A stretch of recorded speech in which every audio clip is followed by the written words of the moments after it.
आणखीन एक महत्त्वाची बातमी। वंचित बहुजन आघाडी 48 जागा लढवणार असल्याचं प्रकाश आंबेडकर यांनी पुनरुच्चार केलाय।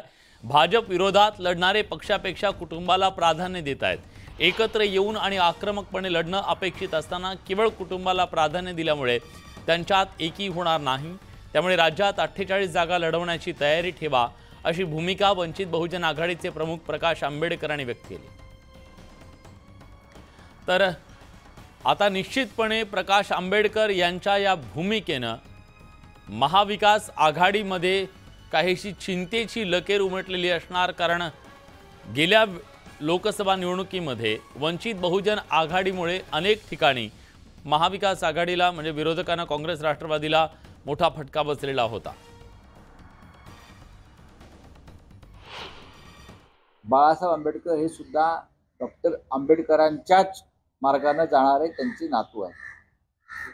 या देशामध्ये संविधान टिकावं, या देशामध्ये लोकशाहीची हत्या होऊ नये, या देशातला कायदा पायदळी तुडव जाऊ नये। वंचित आघाडी आणि काँग्रेस आम्ही आघाडी व्हावी अशा बहुसंख्य कार्यकर्त्यांची इच्छा आहे आणि ती आघाडी झाली तर महाराष्ट्रामधल्या सत्ता परिवर्तनाला खूप मोठी संधी आहे। आणि मला वाटतं की आमची सगळ्यांची इच्छा आहे की प्रकाश आंबेडकरांजींनी महाविकास आघाडीसोबत यावं।